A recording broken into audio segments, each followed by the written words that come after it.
We have already referred to his remarkable power of abstracting himself from the work, no matter how engrossing, immediately in hand, and concentrating his energies upon the details of some entirely different business. Thus Napier relates that it was while he was preparing to fight the Battle of Salamanca that he had to expose to the ministers at home the futility of relying upon a loan. It was on the heights of San Cristobal, on the field of battle itself, that he demonstrated the absurdity of attempting to establish a Portuguese bank. It was in the trenches of Burgos that he dissected Funchal's scheme of finance, and exposed the folly of attempting the sale of church property. And on each occasion, he showed himself as well acquainted with these subjects as with the minutest detail in the mechanism of armies. Another feature in his character, showing the upright man of business, was his thorough honesty. While Soult ransacked and carried away with him from Spain numerous pictures of great value, Wellington did not appropriate to himself a single farthing's worth of property. Everywhere he paid his way, even when in the enemy's country.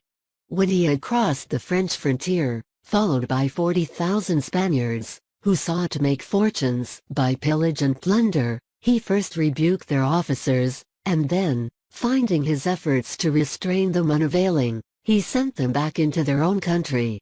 It is a remarkable fact, that, even in France the peasantry fled from their own countrymen, and carried their valuables within the protection of the British lines. At the very same time, Wellington was writing home to the British ministry, "We are overwhelmed with debts, and I can scarcely stir out of my house on account of public creditors waiting to demand payment of what is due to them." Jules Morel, in his estimate of the Duke's character, says, "Nothing can be grander or more nobly original than this admission. This old soldier, after 30 years' service, this iron man and victorious general, established in an enemy's country at the head of an immense army, is afraid of his creditors.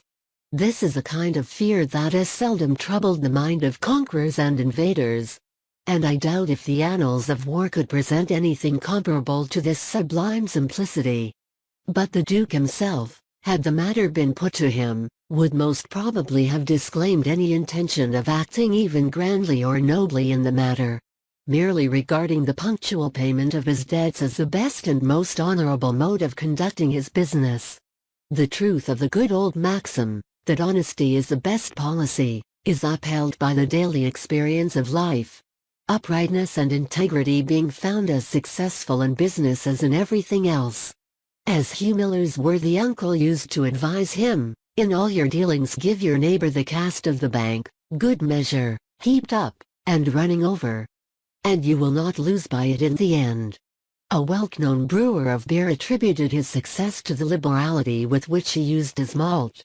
Going up to the vat and tasting it, he would say, "Still rather poor, my lads.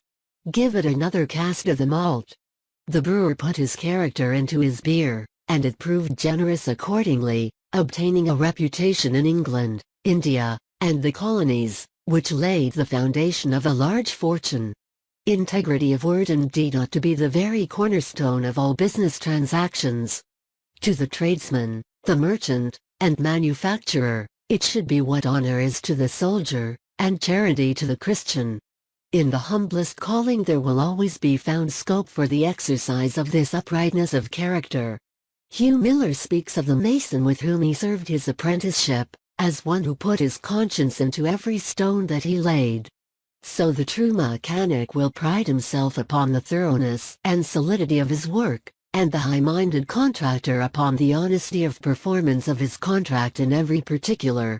The upright manufacturer will find not only honor and reputation, but substantial success, in the genuineness of the article which he produces, and the merchant in the honesty of what he sells, and that it really is what it seems to be.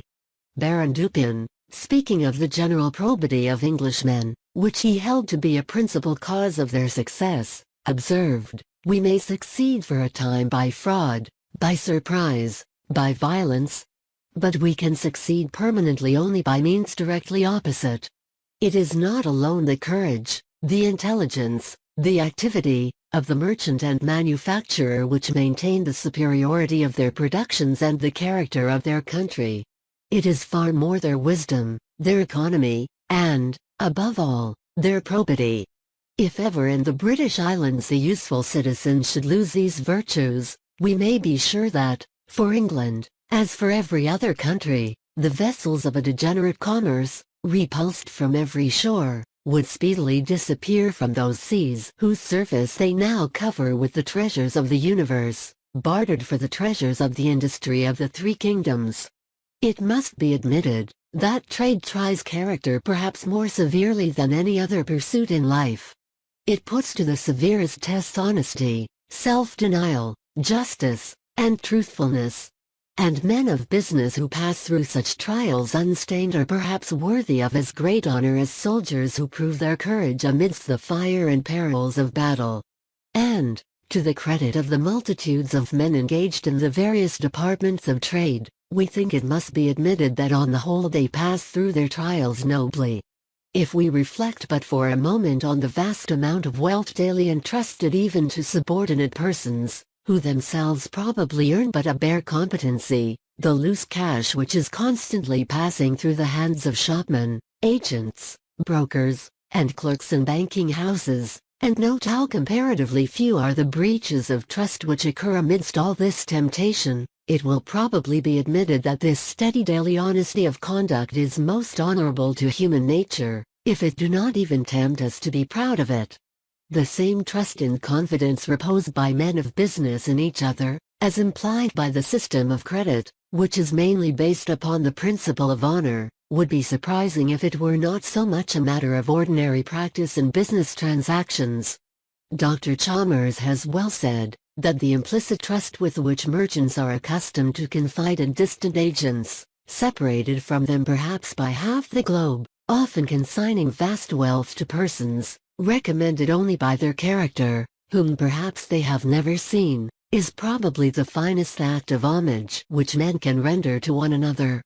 Although common honesty is still happily in the ascendant amongst common people, and the general business community of England is still sound at heart, putting their honest character into their respective callings, there are unhappily, as there have been in all times, but too many instances of flagrant dishonesty and fraud, exhibited by the unscrupulous, the over-speculative, and the intensely selfish in their haste to be rich.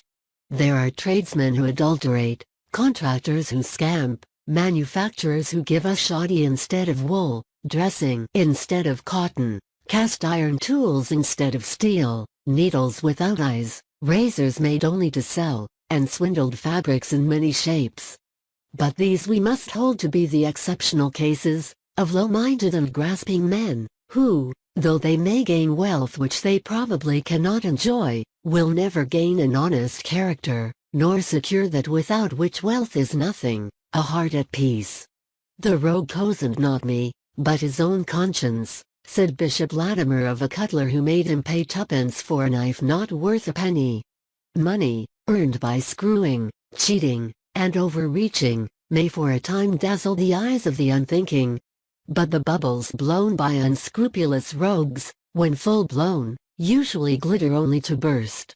The Sadlairs, Dean Pauls, and Redpaths, for the most part, come to a sad end even in this world. And though the successful swindles of others may not be found out, and the gains of their roguery may remain with them, it will be as a curse and not as a blessing.